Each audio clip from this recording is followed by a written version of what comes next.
Estamos en el capítulo 2 y hoy vamos a centrarnos en los versículos 13 al 17. 13 al 17 del Evangelio según San Marcos.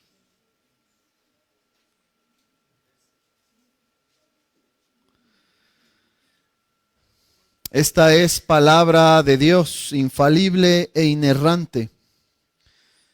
Después volvió a salir al mar y toda la gente venía a él y les enseñaba. Y al pasar vio a Leví, hijo de Alfeo, sentado al banco de los tributos públicos y le dijo: sígueme. Y levantándose le siguió.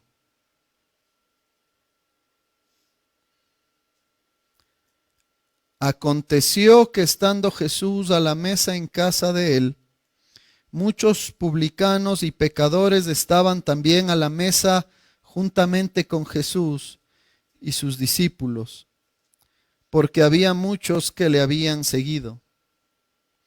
Y los escribas y los fariseos, viéndole comer con los publicanos y con los pecadores, dijeron a los discípulos: ¿qué es esto que él come y bebe con los publicanos y pecadores?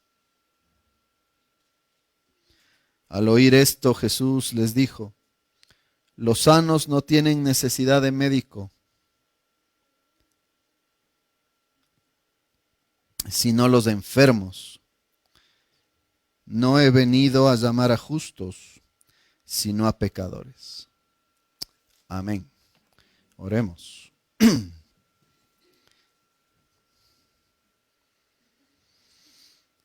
Señor amado, te damos gracias por tu palabra y por tu evangelio. Gracias, Señor, por ser el médico, el médico perfecto que envió a su Hijo para que Él, por sus méritos en la cruz, por toda su vida de humillación y por su victoria sobre la muerte y el pecado, pueda convertirnos, Señor, de pecadores en aquellos que servimos al reino de los cielos. Gracias, Señor, por tu gracia y que ésta siempre, Señor, reine en nuestros corazones y mentes. En el nombre de Jesús te lo pedimos. Amén. Hermanos, el Señor Jesús ha mostrado en el capítulo 1 y parte del 2 su poder, el poder de su palabra. Ha mostrado también el poder que como Dios tiene, realizando milagros que confirmaban la veracidad de todo lo que Él estaba diciendo. El Señor Jesús nos dijo también ya que Él vino a predicar el Evangelio. Esa es su misión. El Evangelio, su palabra, la palabra de Dios, es aquella que va a transformar a los pecadores, a los que viven en tinieblas, en hombres que ahora viven en la luz, en siervos inmerecedores del reino, en siervos transformados que van a disfrutar de sus bendiciones. Bueno, uno de ellos es el Señor con nombre Leví. Este señor es Mateo. Leví es el evangelista Mateo, para aquellos que tal vez no lo sabían o recordaban. Y en este pasaje, los versículos 13 al 17, vamos a escuchar sobre su conversión Y vamos a escuchar también sobre la reacción que muchos tuvieron a esa conversión y a lo que vino alrededor de ella. Es mi oración, hermanos, que nosotros aprendamos, pues precisamente, cuál debe ser nuestra actitud frente a esta escandalosa gracia de Dios. Porque es escandalosa. Y los escribas y fariseos no pudieron entenderla.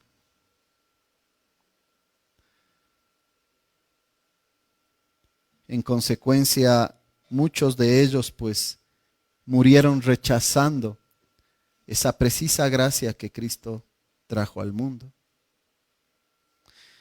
El Señor Jesús vuelve a salir al mar.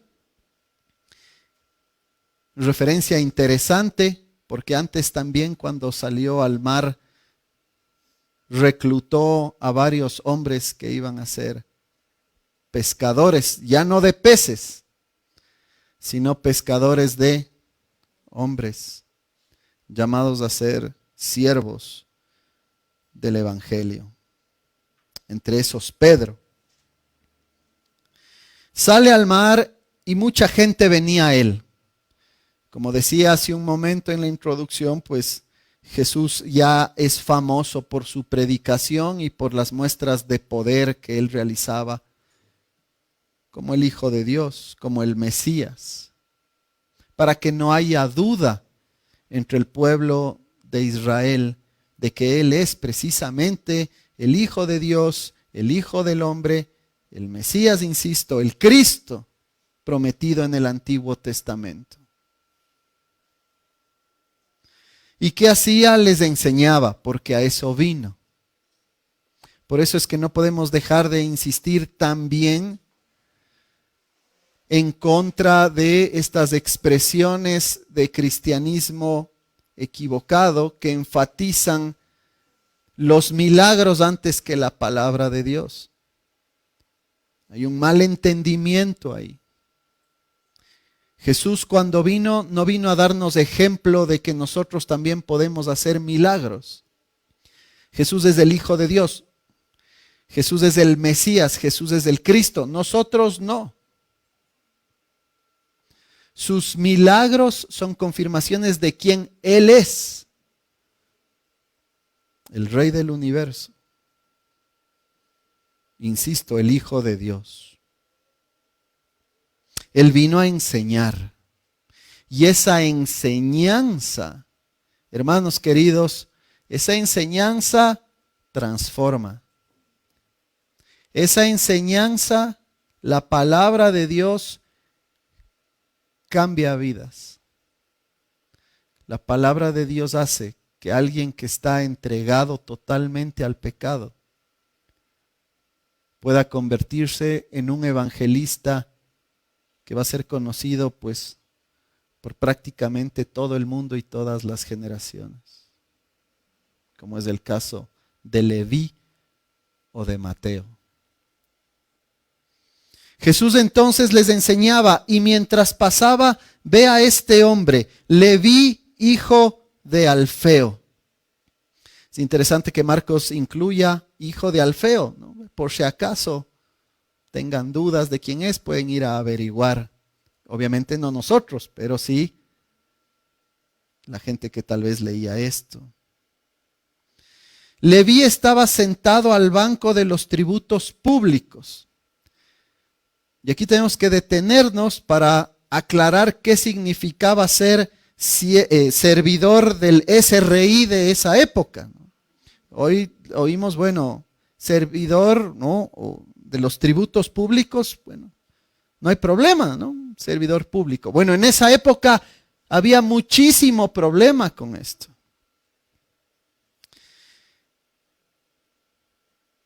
Un judío sentado al banco de los tributos públicos era lo peor de la sociedad judía de esa época.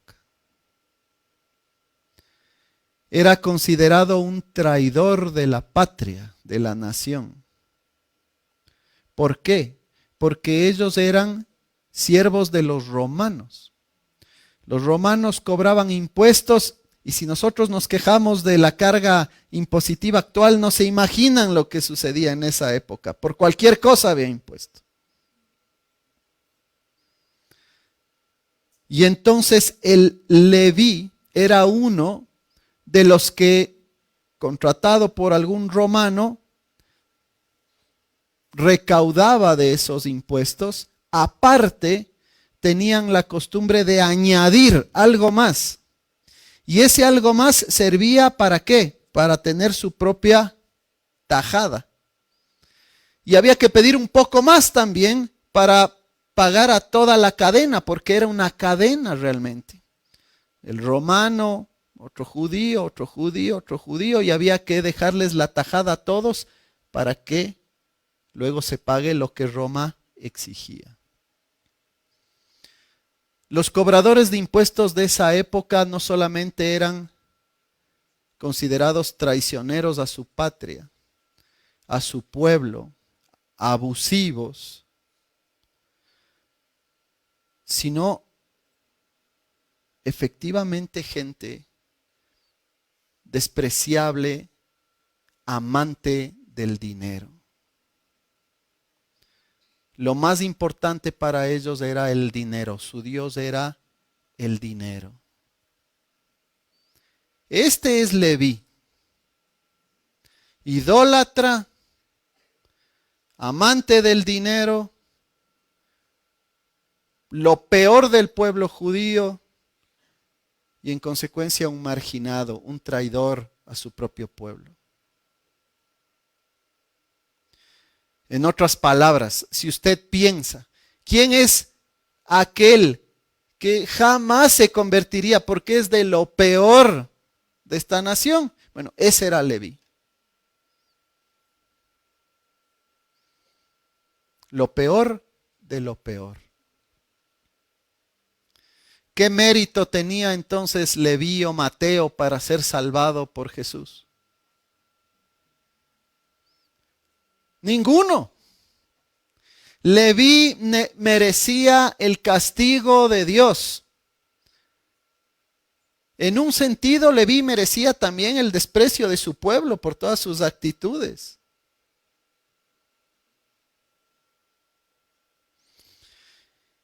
Y sin embargo, Jesucristo, el Hijo de Dios, se acerca a él y le dice: sígueme. Y lo que sucede aquí, queridos hermanos, es maravilloso, pongámoslo así, maravillosamente simple, poderosamente simple, porque con una sola palabra del Señor Jesucristo, en la cabeza, corazón, voluntad y vida de Mateo, todo cambia. Fíjense que Mateo o Leví ni siquiera dice, ni siquiera es él y le dice: Señor, déjame te explico cuál es la situación, ¿no? Mateo estaba en su negocio. Jesús es el que toma la iniciativa. Jesús es el que va en búsqueda de los pecadores. Jesús es el pescador de hombres por excelencia, de pura gracia, por pura compasión, por pura misericordia, por el puro afecto de su voluntad. Así es la salvación de Dios. Usted y yo no nos hemos salvado. Hablamos así porque gramaticalmente pues tenemos que comunicarnos de alguna manera que haga sentido. El que nos salvó es Cristo, el que nos salvó es Dios. ¿Porque usted es bueno o porque yo soy bueno? No, de pura gracia, como un favor no merecido para gente idólatra, para gente sumida en sus propios deseos, enfocado en el amor a cualquier otra cosa, menos a Dios. Pero fíjense también el poder de su palabra. Una sola palabra: sígueme. Y cuando Dios soberanamente quiere transformar a alguien, va a usar, insisto, una sola palabra, un versículo, 2 versículos, un pasaje o lo que ustedes quieran. Y va a lograr lo que Él desea. Cuando Dios quiere, nosotros no podemos ni siquiera resistirnos. La gracia de Dios es irresistible. Cuando el Señor va por alguien, esa persona no tiene nada más que decir, Señor, ¿qué quieres que haga? Y ese no fue Mateo, ese fue el apóstol Pablo.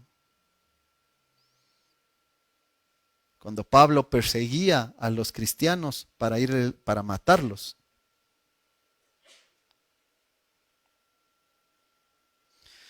Pero también el contenido de esta expresión o de esta palabra, sígueme. La salvación, queridos hermanos, fíjense qué bonito, ¿no? Sígueme. La salvación es seguir a Jesús. A veces nosotros los hombres nos hacemos historias raras y empezamos a analizar las cosas de formas extrañas y a meternos en detalles y nos confundimos y nos autoengañamos. Sígueme. Ven conmigo. Haz lo que yo hago. Sé mi discípulo. Desde ahora vive para lo que yo te digo, no para lo que tú quieres o querías. Sígueme. Y tal vez este mensaje tan simple es el que muchas veces los cristianos olvidamos. Bueno, ¿y cómo vivo mi vida cristiana? Y nos hacemos problema por un montón de cosas. Siga a Jesús. Escuche a Jesús. Oiga su voz, su palabra. Esta que está aquí. No la que pensamos o que nos imaginamos. Esta. Deje de seguirse a usted mismo. Ese es nuestro problema. Y ese es el problema de nuestras generaciones. Esa exacerbada atención a nosotros mismos y esa importancia que nos damos. Queridos hermanos, yo les quiero a ustedes un montón. Pero no somos tan importantes. No somos tan importantes. Dios es importante. El reino de los cielos es importante. Servir a otros es importante. Dar a conocer la gracia de Dios es importante. Imitar el carácter de Cristo es importante. Pero como nosotros tenemos momentos en los que nos creemos muy importantes, no nos importa lo que Dios dice, no nos importan las otras personas, no nos importa nada sino nosotros. ¿Y qué se hace? Lo que yo quiero y lo que yo digo. Me siento así y se acabó. Con eso es con lo que hay que lidiar en primer lugar. Nuestro llamado, queridos hermanos, es seguir a Cristo. Siga a Cristo. Reflexione sobre la vida de Cristo.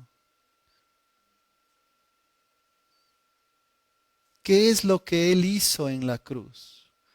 ¿Qué es lo que pasó 3 días después de su muerte? ¿Cómo Jesucristo lidiaba con otras personas? ¿Cuál era el entendimiento de Cristo y su comportamiento con aquellos que tenían que saber mejor las cosas? cómo se comportaba Jesús con los pecadores y los que vivían en oscuridad.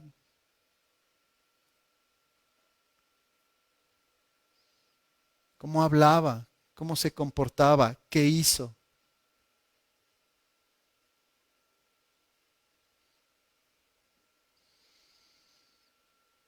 Porque hablamos muchísimo de cuánto Jesús es nuestro Señor, y me incluyo yo también aquí, y el rato de los ratos nuestro comportamiento es más parecido a los actores que vamos a introducir ahora, a los escribas y fariseos,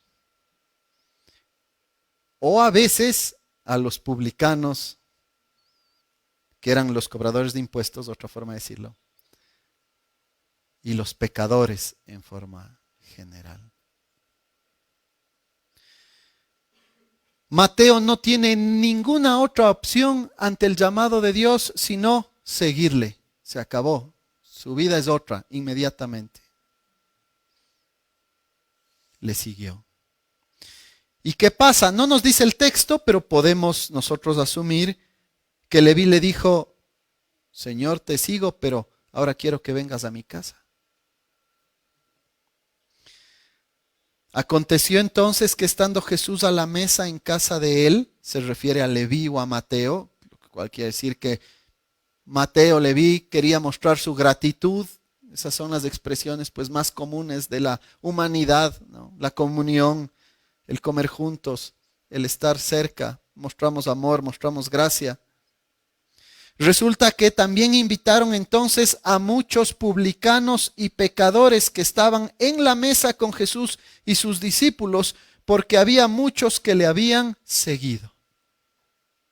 Muchos vieron, muchos escucharon, muchos se enteraron de lo que había sucedido, vieron que Mateo o Leví, amante del dinero, abusivo con sus compatriotas, decidió seguir a Jesús. Dejó todo y se fue con Jesús, y el resto de sus compañeros o muchos de sus compañeros, vamos a ver qué dice Jesús. Y entonces están comiendo todos juntos. Lucas nos dice en el otro evangelio que Jesús tenía un propósito. Marcos no nos dice. Y yo creo que el silencio de Marcos es muy intencional, para que nosotros evitemos pensar que es el arrepentimiento o algo que nosotros hacemos el que nos reconcilia con Dios. El arrepentimiento es muy necesario. Eso nos dice Lucas que está haciendo Jesús. Está sentado con ellos para llamar a estos pecadores y publicanos al arrepentimiento. Marcos no lo dice. Y no porque esté en desacuerdo, pero sí hay un punto importante que entender.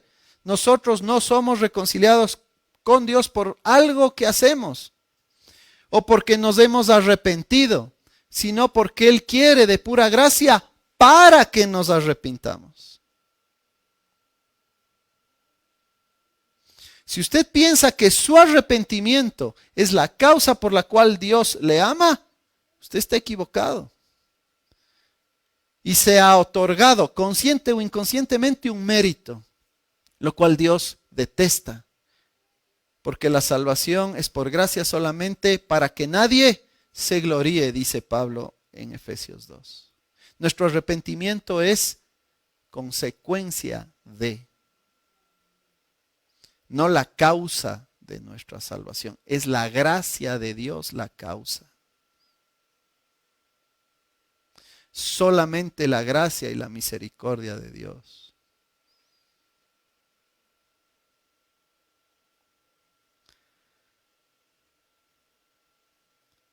¿Y cuál es la respuesta de los escribas y fariseos? Escandalizados. Escandalizados. ¿Quiénes eran los escribas y los fariseos? eran los líderes religiosos de la época. Hermanos, a veces la gente tiene un entendimiento equivocado de los fariseos y de los escribas. Sobre todo los fariseos eran personas que obedecían la ley. No era gente que no obedecía la ley. Los fariseos obedecían la ley al pie de la letra.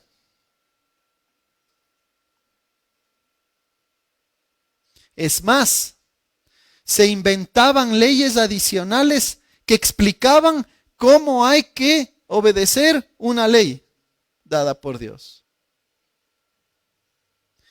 Pero en su corazón lo que había era muerte, oscuridad. Lo que existía es lo que nosotros llamamos autojusticia. ¿Qué es la autojusticia? Poner cara de cristiano y obedecer la ley de Dios mientras la gente me ve, pero cuando estoy a solas, soy, como se les llamó en su momento, un sepulcro blanqueado. Estoy muerto por adentro y lo único que tengo es una pinturita blanca por afuera para parecer cristiano. No amo a Dios, no me interesa a Dios, pero sí me interesa que la gente me vea como alguien digno, importante, justo. Queridos hermanos, todos sufrimos de esa tentación. Absolutamente todos. Pero tenemos que saber que Dios aborrece esa actitud. Dios odia esa actitud en los cristianos o en los llamados cristianos. Es preferible que nosotros nos presentemos con, y tenemos que hacerlo así, por eso es que cantamos himnos de confesión, por eso es que pedimos perdón y venir a nuestro Dios tal como somos, pecadores, en necesidad de gracia, en necesidad de cambio, en necesidad de vida. Porque en muchas áreas hay muerte en la vida de los cristianos.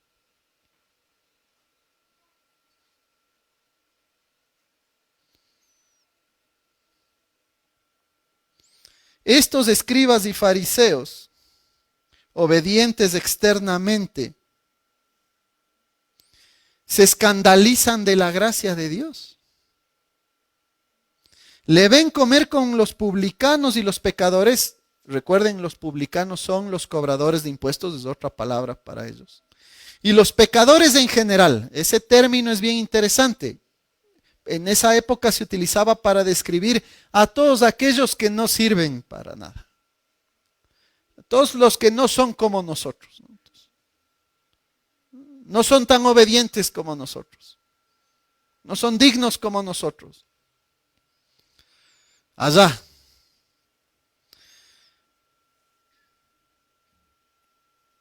¿Qué es esto? Dicen ellos. ¿Qué pasa aquí?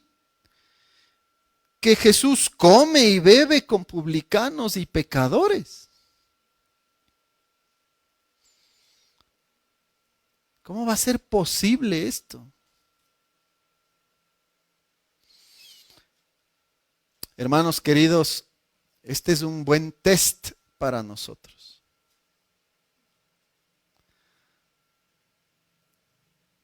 ¿Cómo reaccionamos nosotros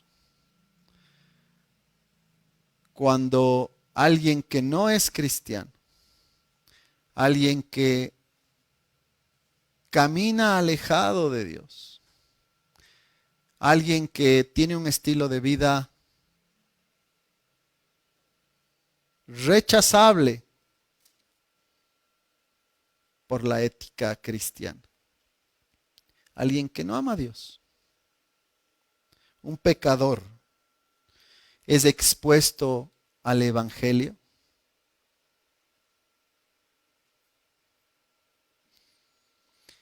Los escribas y los publicanos, ¿qué debieron haber hecho frente a esto?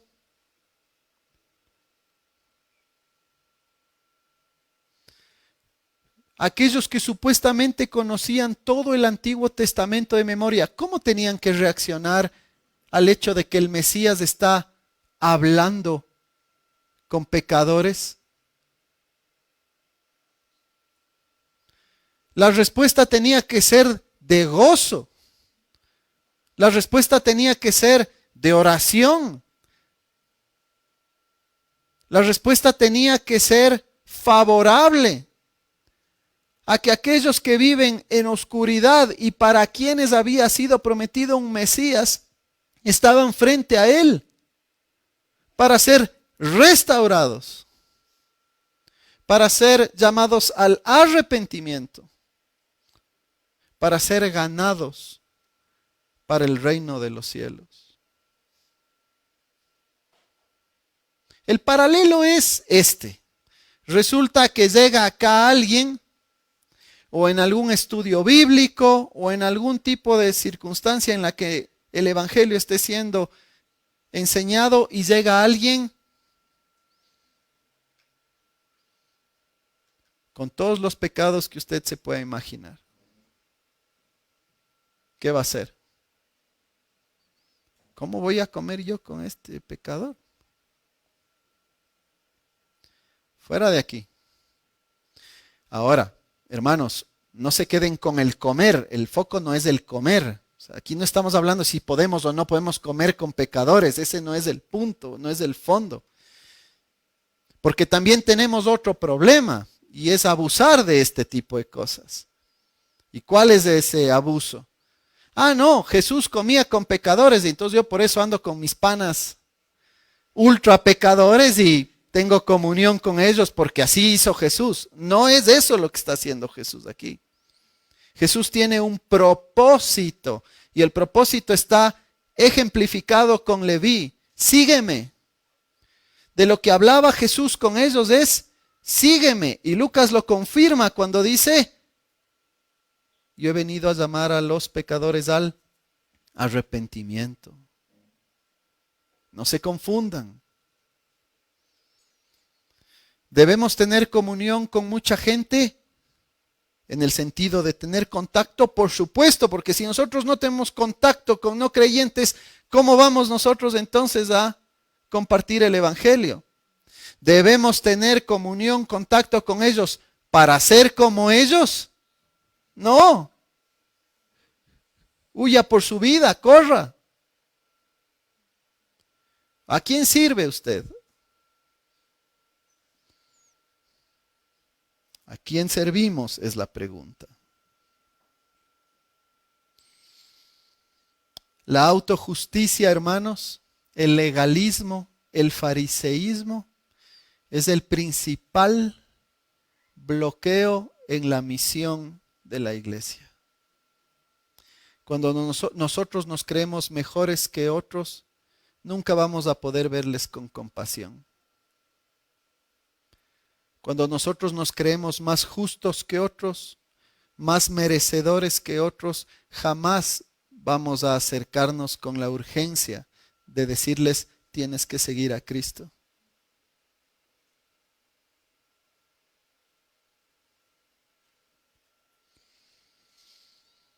La gracia escandaliza y de eso tenemos que estar claros. Y el primer escándalo es que Él nos haya salvado a nosotros, a mí. Y eso tiene que entender cada uno de nosotros. Porque hay mucho cristiano que no entiende que el milagro más grande que le ha pasado es el hecho que Dios le haya mostrado gracia.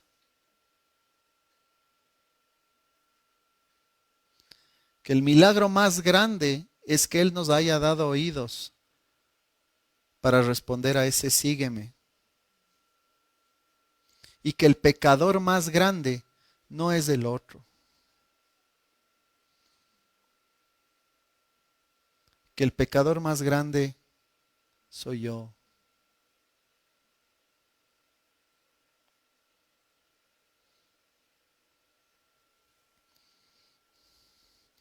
Al oír esto, Jesús les dijo: los sanos no tienen necesidad de médico, sino los enfermos. No he venido a llamar a justos, sino a pecadores. Jesús vino a sanar al enfermo. Pero noten el ángulo irónico también en esta declaración, ¿no? ¿Quiénes son los que se pensaban justos?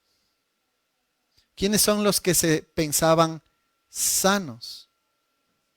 Los escribas y fariseos. Ellos se pensaban justos, ellos se pensaban sanos. Por eso actuaban así. Irónicamente, bueno, justamente para ellos no va a haber salvación, porque solamente uno puede encontrar salvación cuando sabe que es injusto, cuando es pecador. ¿Quién va al médico estando sano? Sabemos que hay chequeos y cosas, pero más allá de eso, usualmente vamos al médico cuando estamos enfermos. Usted no va a ir al médico si usted no entiende que está enfermo. Y Jesús vino para los enfermos, para los pecadores. Y el primer pecador en nuestra mente siempre tiene que ser yo.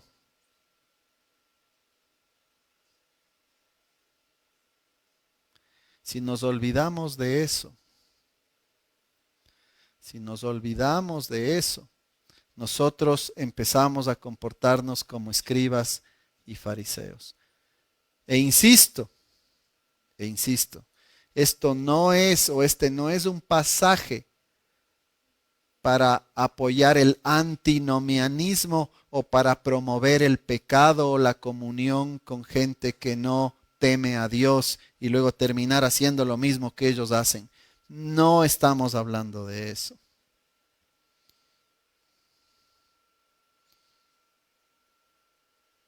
Estamos hablando de ese sentimiento de autojusticia, de pensar que nosotros tenemos justicia en nosotros mismos, que hemos hecho algo para merecer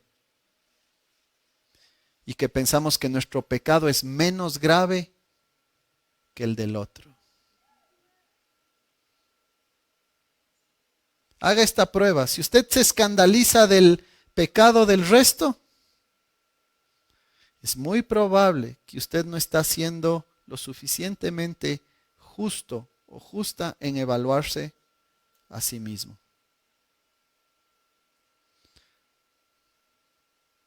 No aprobamos el pecado de nadie, pero sobre todo no debemos aprobar nuestro propio pecado. Solamente cuando nosotros sabemos que estamos enfermos, estamos en el camino correcto. Solamente cuando aceptamos que somos pecadores, estamos en el camino correcto. Porque solamente ahí el Señor Jesucristo se va a encontrar con nosotros y nos va a decir: sígueme. Porque Él vino a buscar pecadores para convertirlos en siervos del reino. Amén. Señor, te damos gracias por tu palabra y te pedimos perdón porque en nosotros hay efectivamente orgullo muchas veces. A veces minimizamos nuestro propio pecado y vemos solamente el pecado de los otros. Dios, ayúdanos a ser como Cristo, a seguirle a Él,